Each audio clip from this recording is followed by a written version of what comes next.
Caríssimos irmãos e irmãs, queridos companheiros de Jornada Espírita, nosso cordial boa noite.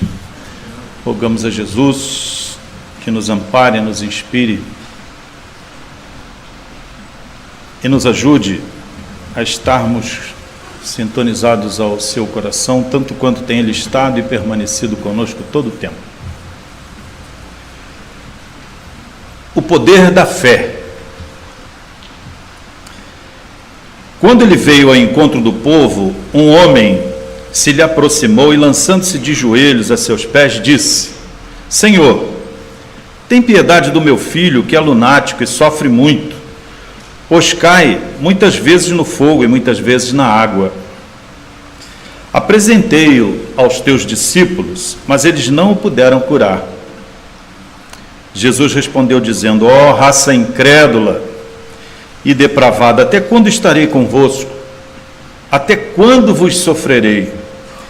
Trazei-me aqui esse menino. E tendo Jesus ameaçado o demônio, este saiu do menino, que no mesmo instante ficou são. Os discípulos então vieram ter com Jesus em particular e lhe perguntaram: por que não podemos nós outros expulsar esse demônio?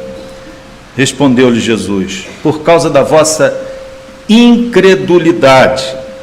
Pois em verdade vos digo, se tivesseis a fé do tamanho de um grão de mostarda, diríeis a esta montanha: transporta-te daqui para ali, e ela se transportaria, e nada vos seria impossível. Mateus capítulo 17, versículos 14 a 20. Em sentido próprio e amplo, a fé relaciona-se à confiança. A confiança nas próprias forças, à certeza, à lucidez, ao discernimento, à antevisão do êxito, desta capacidade que nos faculta realizarmos o que almejamos. E ela sempre se mostra naqueles que a possuem. Quem detém a fé tem calma, paciência, inteligência, compreensão, segurança, estabilidade, equilíbrio, força, harmonia, poder. A calma na luta e nas adversidades é sempre um sinal de fé. É sempre um sinal de confiança deste poder. O aturdimento, a confusão, a revolta, a resignação, a incompreensão, o desânimo, a desesperação, a inconformação, a irresignação é sempre um sinal de pouca fé. Ou ausência de fé. O poder da fé se demonstra de forma direta e imediata. E reside num fenômeno natural e físico que envolve o campo magnético de cada pessoa. Ela atua no plano dos fluidos. E é preciso dominar o conhecimento em torno da manipulação desses fluidos, ou do poder magnético de cada qual, para podermos fazer uso desta capacidade. Quando nos referimos à capacidade, à faculdade, estamos falando diretamente a possibilidade de incorporar informações e fazer uso delas. Nesse sentido, como vimos na leitura da lição de Emmanuel em roteiro, a fé humana pode ser ideológica, mítica, cega, movida pelo pensamento mágico, ela pode ser religiosa, filosófica ou científica. E desde logo se demonstra com essa progressão o trânsito entre a fé cega e a fé raciocinada. Como vimos, a crença no céu, no inferno, nas penas eternas, no purgatório, no limbo, são ideias, valores que não planificam nenhum de nós. Se no âmbito da fé humana, caminhando da via ideológica, onde se minimiza a razão e o sentimento, a religiosa, onde maximiza-se o sentimento e minimiza-se a razão, a filosófica, onde maximiza-se o conhecimento e minimiza-se os sentimentos, a fé fundada na ciência, que maximiza as duas potências do ser humano, a possibilidade de conhecer, de saber, de raciocinar e de sentir. Se já há um ingente esforço nessa área, e estamos tratando apenas da fé humana, quando se fala na fé divina, há um complicador difícil de superar. Porque enquanto estamos falando da fé humana, nós estamos no plano da linearidade horizontal, sob a égide do Deus Cronos. Daí a expressão cronologia, medida linear do tempo. Para superarmos esta dimensão humana e projetarmos-nos na fé divina, nós temos que superar a dualidade que marca de maneira definitiva a nossa existência. Dia, noite, luz, sombra, alto, baixo, gordo, magro, bonito, feio, o bem e o mal. Essa dualidade que é ilusória impede-nos experimentar a fé divina, porque no âmbito da fé divina, à luz do saber grego, quem domina este ambiente é o chamado Deus Kairos, onde o tempo e o espaço se medem e se percebem de outra maneira. 1 minuto no reino do Deus Cronos pode representar centenas ou milhares de anos no âmbito do Deus Kyrios, ou Kyrios. Por isso o fenômeno mediúnico espírita é tão precioso, porque 1 minuto de transe pode fazer um download, ou pode fazer o resgate, receber o conteúdo de uma enciclopédia. Que a forma de perceber e vivenciar aquele tempo e espaço é exatamente outra. Por isso, é indispensável que não percamos de vista que, além da dualidade em que vivemos, espacial e temporal, há outras dimensões que, além de não estarem subordinadas a essas ideias e esses valores, estão muito além da possibilidade sensorial de experimentar essa fé, este poder. Enquanto não nos dedicarmos à reflexão sobre a vida do Espírito, que governa a vida e dirige o corpo, enormes dificuldades teremos de experimentar a fé divina.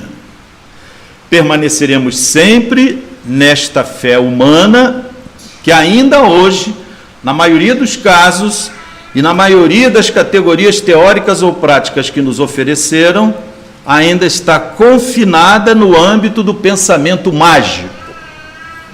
Como se Deus fosse em tamanho grande o que somos em tamanho pequeno. Por isso, capaz da mercância, da troca. Olha, eu te dou uma prece e você me dá uma vantagem. eu faço um sacrifício para o Senhor, vou fazer sagrado, porque é o sacro facere. E aí o Senhor já está obrigado a me dar aquilo que eu preciso.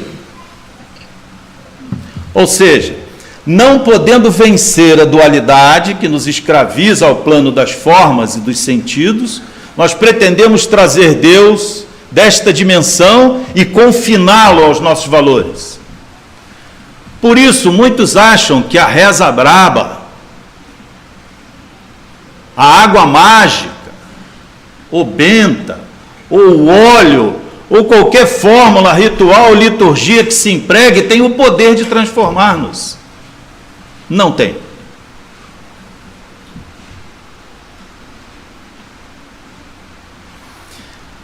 A fé de que tratamos é mãe da esperança e da caridade, com quem compõe uma tríade: fé, esperança e caridade, a trilogia das virtudes teologais. Esperança e caridade são corolários da fé. Aliás, não é possível ter fé sem caridade. Não é possível. Não é possível ter fé sem esperança. Não é possível. Fé seria esta vontade indômita de querer e poder, com a certeza da satisfação. Fé, segundo o capítulo 19 do Evangelho segundo o Espiritismo, é o desenvolvimento natural de faculdades humanas. Então, mesmo na condição de humanos, de seres humanos, temos a possibilidade dessa ligação, desta comunhão com Deus, do qual tudo decorre, todos os seres, todas as coisas. Fé é uma palavra muito antiga, vem do latim, do núcleo fides, de fidere, confiar. Expressa tudo que é autêntico, que é valioso, que é fidedigno, que é verdade, que é certeza, que é verdadeiro. E, portanto, seguro, pronto para ser reconhecido por qualquer um. Para Joana de Ângeles, é a crença em algo, estudos espíritas. Acrescenta Joana de Ângeles que ela é inata, ou seja, ela é inerente, faz parte da nossa estrutura. E essa é uma boa notícia, porque todos temos fé.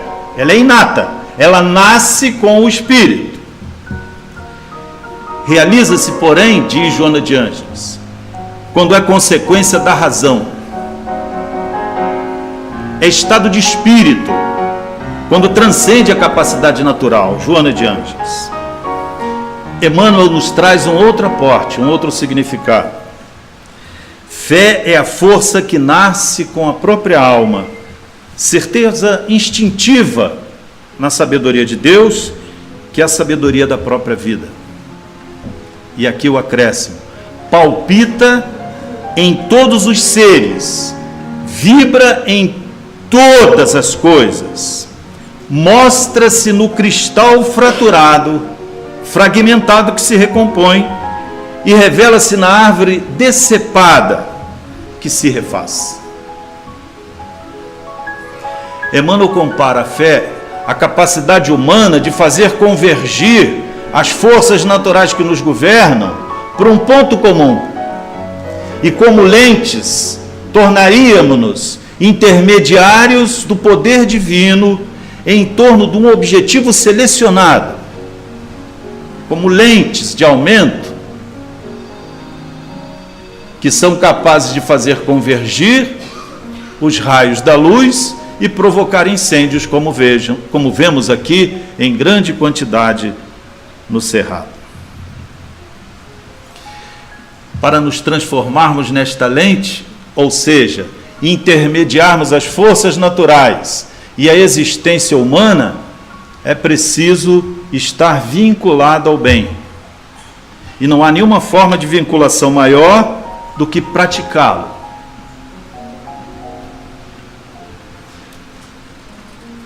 Para fazermos isso, ele nos diz o como. Ver em tudo e em todos a melhor parte. Olvidar a pior, ou a defeituosa, ou a menos aformoseada, mas estar sempre pronto para descobrir o que é melhor, mais útil, mais belo, mais luminoso.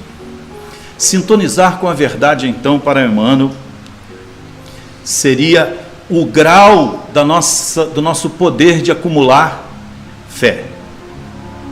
Quanto maior o tempo na prática do bem, maior o tempo de sintonia, maior a capacidade de fazer convergir forças naturais na direção do bem. A vida, segundo mesmo Emmanuel, o fato de existir, já realiza esse fenômeno de maneira involuntária em todos nós. Ou seja, o vestibular pelo qual passamos e ganhamos um corpo para viver, já nos proporciona gradativamente acumularmos mais forças. E tudo quanto nos acontece na vida é rigorosamente proporcional às nossas necessidades e anelos. Significa dizer, o acervo das nossas dificuldades que compõe as necessidades e as metas que elaboramos mentalmente para onde queremos chegar. Todo esforço que se dá nesse sentido ganha uma dimensão diferente pela atuação de Deus. Por isso Jesus foi tão enfático quando seus discípulos não conseguiam curar os enfermos, quando não conseguiam expulsar demônios, entre aspas, porque demônios não existem, porque se viam aturdidos em meio à tempestade. E em cada situação dessa, Jesus nos dá a demonstração que estamos todos a braços com experiências individuais e coletivas que provocarão, testarão a nossa fé.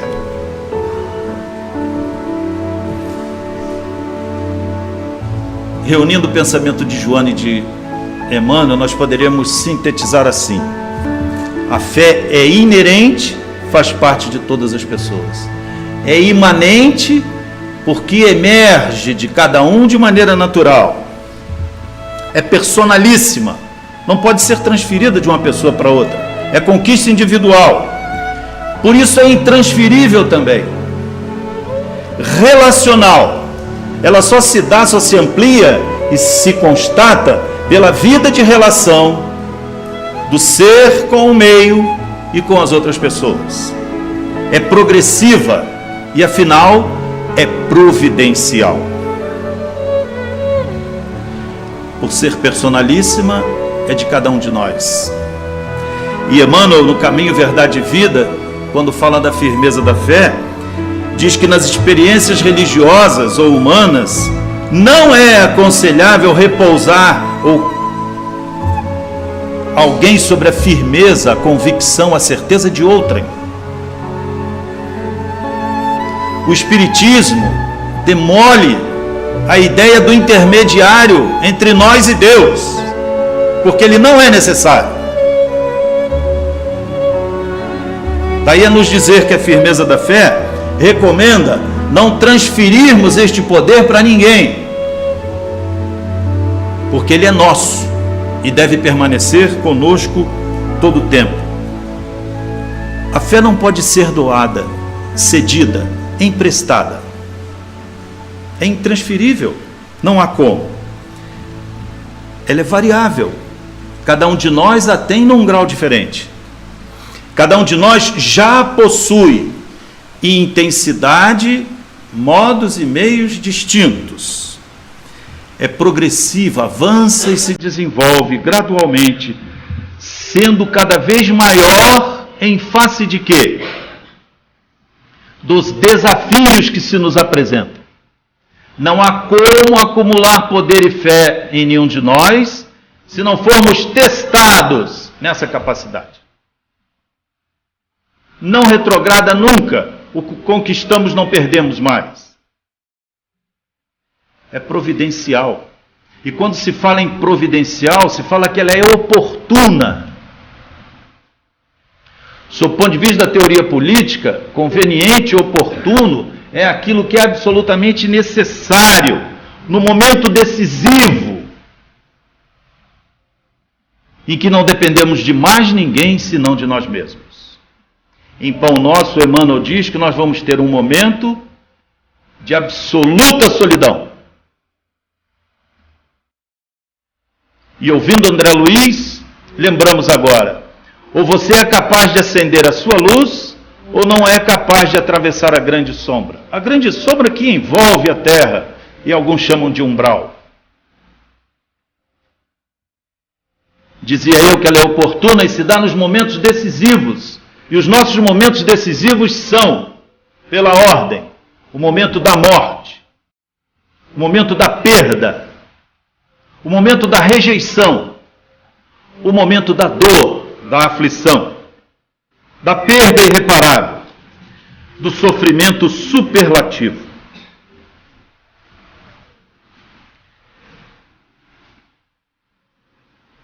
Em tempo de confiança, caminho, verdade e vida, Emmanuel nos diz, quando Jesus nos pergunta, onde está a vossa fé?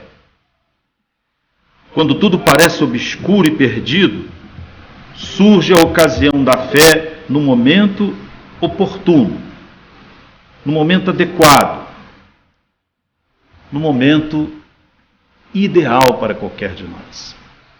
A grande questão nesse ponto é como reagimos a esse estímulo.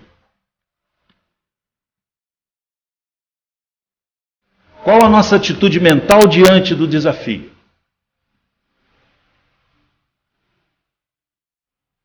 Alguns nos parecem absolutamente inextrincáveis. Arcângela era o seu nome. Participante do ESD. Criara sozinho uma filha com grande dificuldade, que se formou na UNB à custa de ingentes esforços.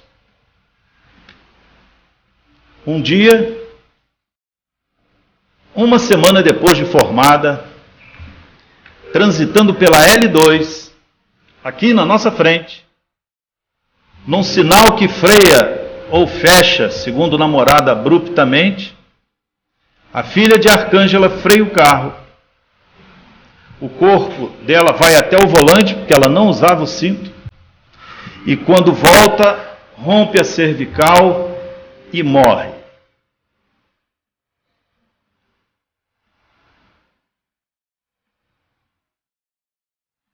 Não era só a perda de uma filha, era a perda da própria vida. Neste momento, buscando em si mesma forças para resistir ao impacto da dor, sofre durante dias repetidos, procura inúmeros recursos, e talvez, quem sabe, o Wilson Simonal dissesse para ela, no recôndito, na custa da sua alma,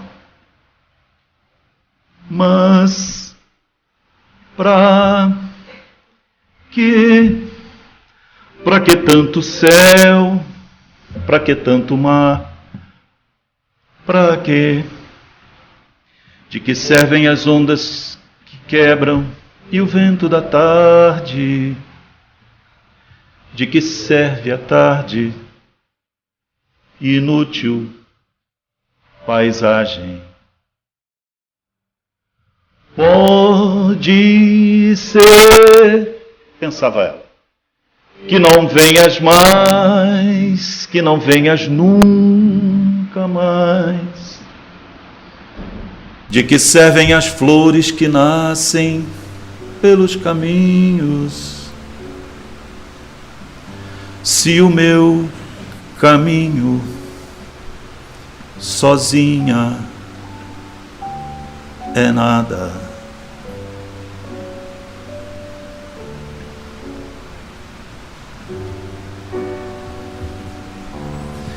Há uma história de Flor de Lis que marca a segunda história da nossa noite. Um rapaz entre 20 e 30 anos, amando profundamente uma moça da mesma idade, mais ou menos da mesma idade, chamada Maria. Depois de algum tempo de experiência, esperam Margarida, a filha que iluminaria o jardim da sua vida pelos próximos anos. Margarida se desenvolve no ventre materno e, ao chegar na proximidade do nascimento, os médicos advertem a esse moço que aquela gravidez poderia levar à morte de uma ou das duas.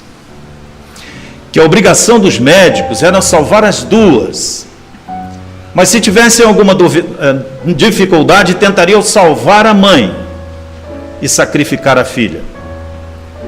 E tudo fariam para lograr, mas que ele se preparasse para isso. Neste momento, esse rapaz disse a Deus: Senhor, não faça isso comigo, eu não vou aguentar isso. Pelo amor de Deus, salve as duas. Por vosso amor, se você existe, salve as duas. Horas depois, o médico chega e lhe dá a notícia: as duas haviam morrido.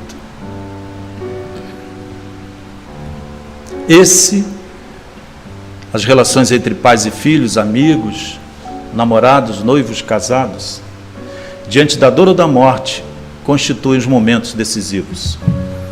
Ele ficou tão desiludido, esse rapaz, que a reação dele diante da morte já não foi de ver uma inútil paisagem. Foi essa, negando a Deus. Valei-me Deus, é o fim do nosso amor. Perdoa, por favor. Eu sei que o erro aconteceu, mas não sei o que fez. Tudo mudar de vez. Onde foi que eu errei? Eu só sei que amei, que amei, que amei, que amei. Ele não via saída e se perguntava escrevendo: será talvez que a minha ilusão foi dar meu coração a esta moça com toda a força para me fazer feliz?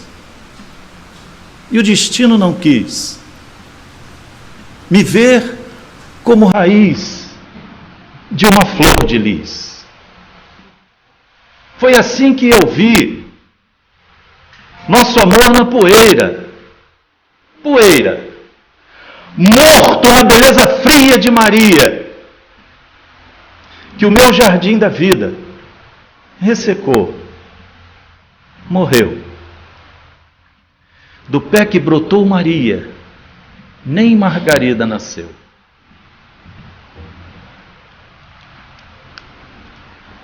Valei-me Deus. E foi assim que eu vi nosso amor na poeira, poeira, morto na beleza fria de Maria, que o meu jardim da vida ressecou, morreu. Do pé que brotou Maria, nem Margarida nasceu. Chama-se Djavan. E esta é uma das músicas mais tocadas do seu repertório.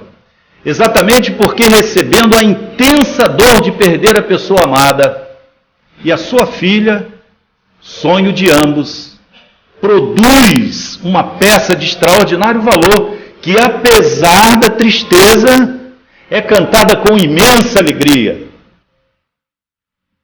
Será talvez?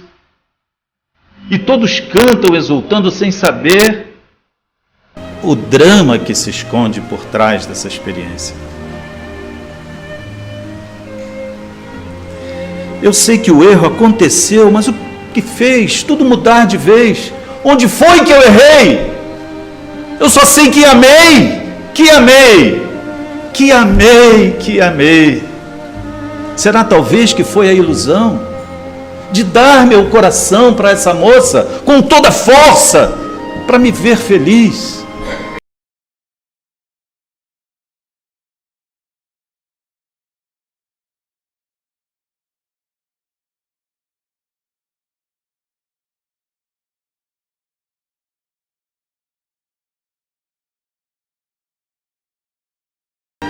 Ou incorporamos a dor psíquica tormentosa, expiatória, kármica, e permanecemos congelados no passado, na dor e no drama?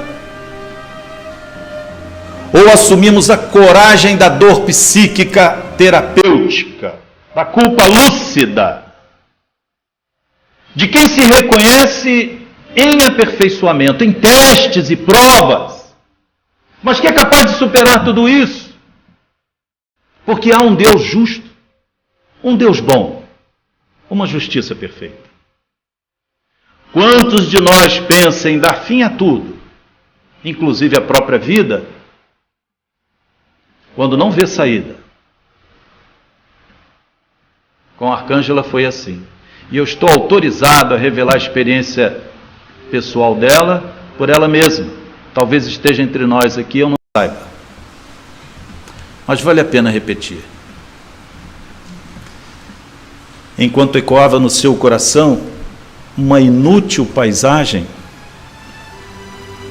imaginando pode ser que não venhas mais, que não venhas nunca mais, de que servem as flores que nascem pelo caminho, se o meu caminho sozinho é nada.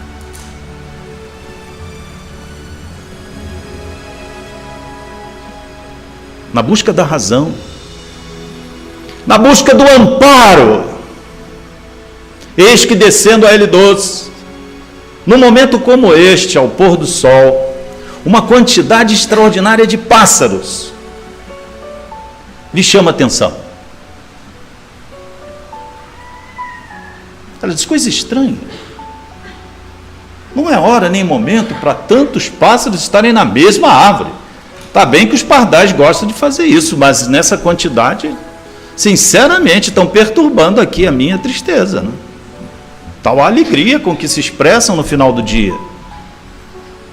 Não dando muita atenção àquele movimento dos pássaros, seguiu em frente com a sua tristeza. Um dos pássaros sai do grupo, pousa à sua frente, num telefone público próximo, e começa a dar pulos, cantando. E parecia cantar para ela, porque à medida que ela se aproximava, os pulos aumentavam.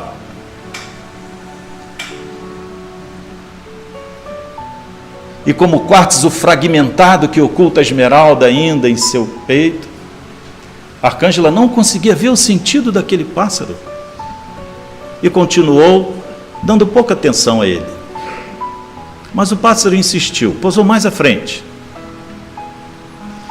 E lhe chamou de tal maneira a atenção, pousando em lugares sucessivos, que ela passou a acompanhar o pássaro. Onde foi a última pousada do pássaro? Eu pergunto aos queridos amigos. 2 segundos para pensar.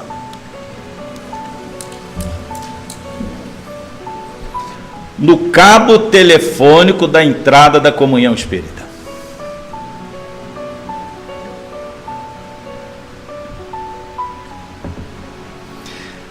Neste momento ela pensou consigo mesma: isso não é coincidência. Ou se é coincidência, deve ser aquelas coincidências de Gustav Jung, Carl Gustav Jung, chamadas coincidências significativas. Isso deve ser a dinâmica do psiquismo. Isso deve ter alguma razão de ser. E entrou, e entrando, e escutou: Senhor, fazei-me instrumento de vossa paz. Onde houver ódio, que eu leve o amor. Aí é muita coincidência até para Yang, né?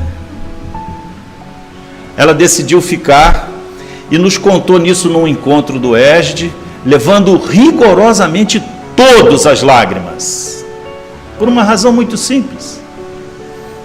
O cuidado desvela a misericórdia de Deus, que não nos abandona nunca, e via nela uma chance de mudar a sua trajetória. Revelou-se por sinais inequívocos da sua presença, por fenômenos extraordinários, que não ocorrem toda hora, que todos nós gostaríamos de experimentar. Eu quero um fenômeno extraordinário desse para mim. Mas, por favor, Senhor, sem a dor que antecedeu. Quase sempre é assim. Custa-nos entender que somos seres muitíssimo amados, que Deus não coloca sobre os nossos ombros fardo maior que podemos suportar, que tudo quanto nos acontece é uma conspiração natural para nos ver mais felizes.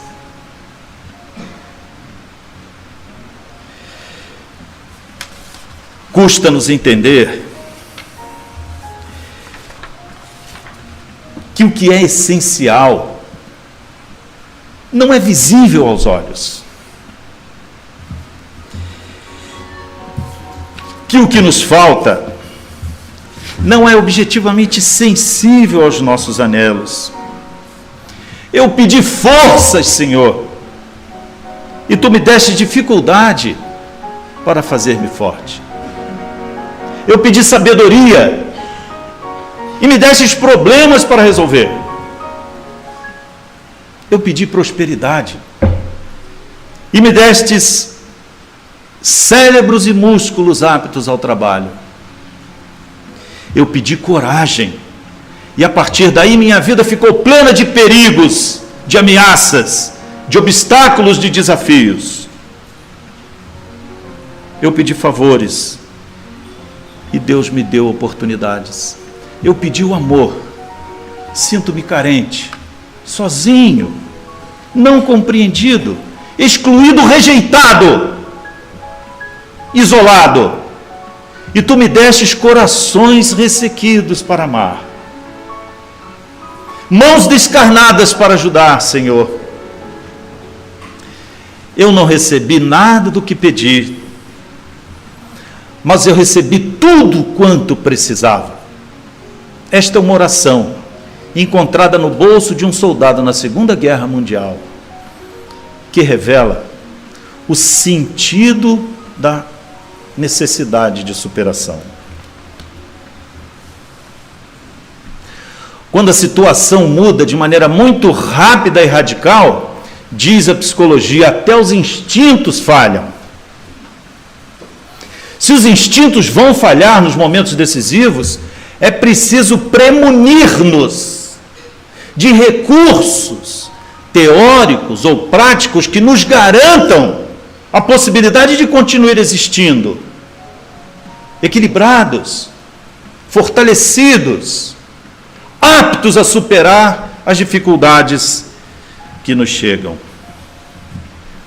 Estas são as nossas montanhas.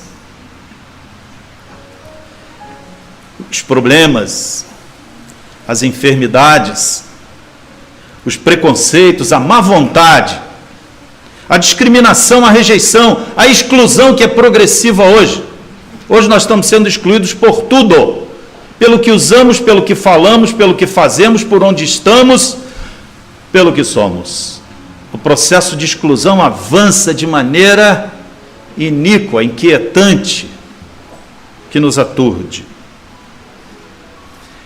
Apesar de tudo, apesar de todos, apesar de qualquer coisa que nos cerque, estamos sendo preparados para o glorioso porvir. E é muito bom estarmos aflitos. porque já fazemos parte das bem-aventuranças. Vinde a mim, todos vós que estáis aflitos e sobrecarregados, e eu vos aliviarei. Tomai sobre vós o meu jugo, e aprendei comigo que sou manso e humilde de coração, e encontrareis alívio para as vossas almas, porque suave é meu jugo e leve o meu fardo.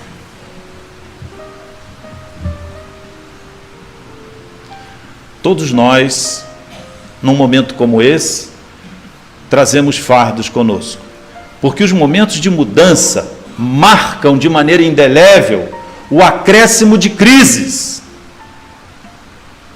individuais e coletivas. E não há na historiografia humana nenhum momento tão importante como este.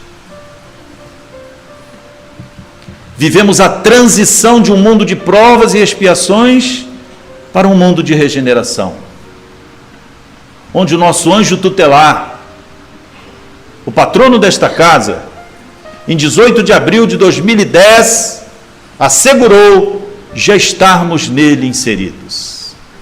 O mundo já mudou.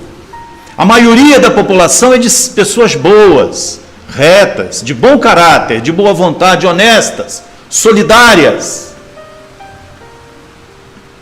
Entretanto, são os maus, os dissolutos, os corruptos que ocupam os espaços midiáticos. Não por responsabilidade deles, principalmente, mas por omissão nossa. Porque quando os bons, os honestos, os probos decidirem construir o próprio destino, os corruptos, os maus, os violentos sairão de cena envergonhados.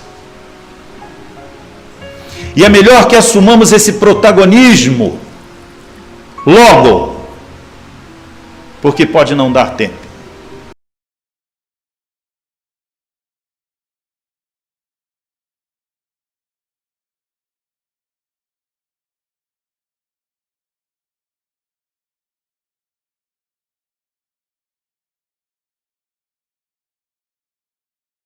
Sendo objetos de experiência que servirão de provas para outros.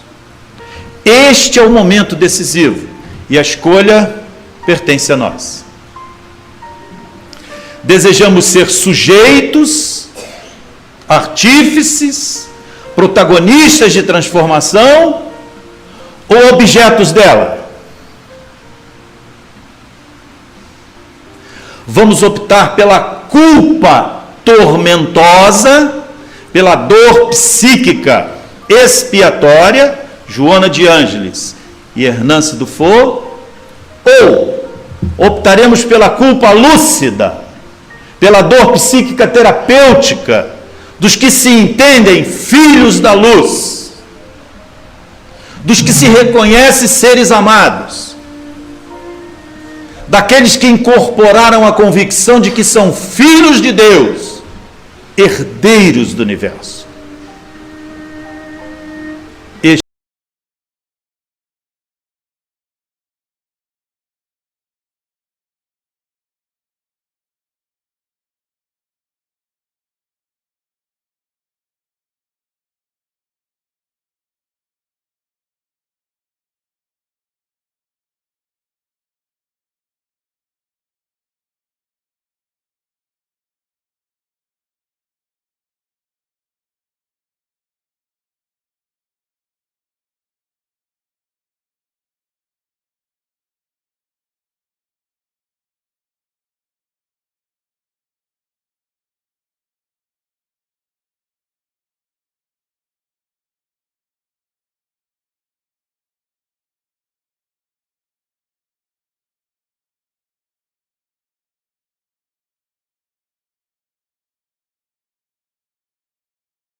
As expressões de vários pensamentos traduzindo otimismo e resiliência, poder de recuperação diante das provas, a busca da luz instaura de maneira automática entre nós o chamado fenômeno da sincronicidade. Há sons à nossa volta, de pessoas, ventiladores, sons, movimentos. Entretanto, a atmosfera psíquica que se construi em torno de nós revela um fenômeno que os físicos quânticos estão a aproveitar como objeto das suas pesquisas para demonstrar a presença de Deus. Fenômeno que os neurocientistas estão a revelar que não é produto de uma consciência individual nem das consciências coletivas. É uma energia que verte de outra fonte e, como um orvalho bendito, ioniza a atmosfera e modifica-nos as expressões. Esta luz, é claro que é Jesus. Esta luz só pode ser Jesus. Deixemo-nos orvalhar por essas bênçãos. Abramo-nos de dentro para fora. Não há outro meio, não há outro modo, não há outro recurso. Fé, confiança, verdade.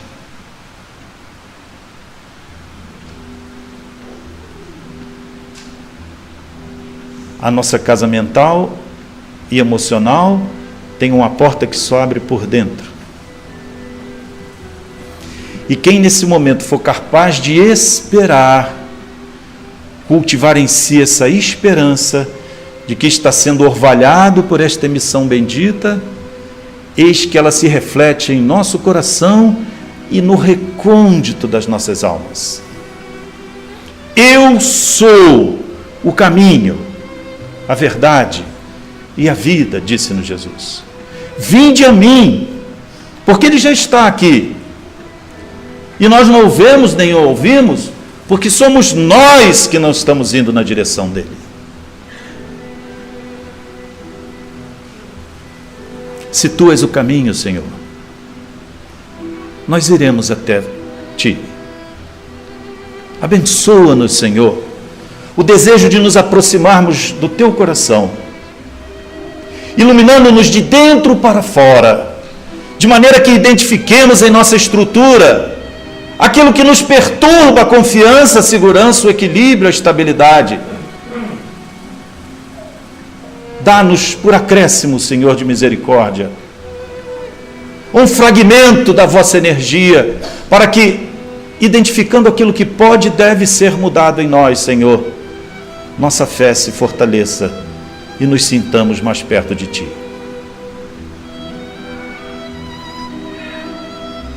Premune-nos de resiliência, Senhor, de resistência, de paciência, de tolerância, de resignação, de maneira que saibamos suportar o tempo da dor psíquica terapêutica. E ainda com aquela confiança de antes, diante da dor, da enfermidade, do insucesso, do fracasso, da perda, Senhor, mantenhamos-nos equilibrados, serenos, calmos, como nos assegura o Evangelho, daqueles que já incorporaram em si mesmos o poder da fé. E ainda que ainda não tenhamos consolidado, Senhor, este atributo em nossa alma, mantenha-nos, Senhor, firmes no caminho. Forra-nos de coragem, forra-nos de decisão para o melhor. Ajuda-nos a compreendermos que fora da caridade Não é possível o soerguimento. Ajuda-nos a conservar conosco por onde formos esta energia que verte como sementes luminosas em nosso peito. Que o nosso coração seja um terreno fértil à sublime fecundação. Dá que possamos permanecer contigo tal como agora, pelo resto dos nossos dias. Que assim seja.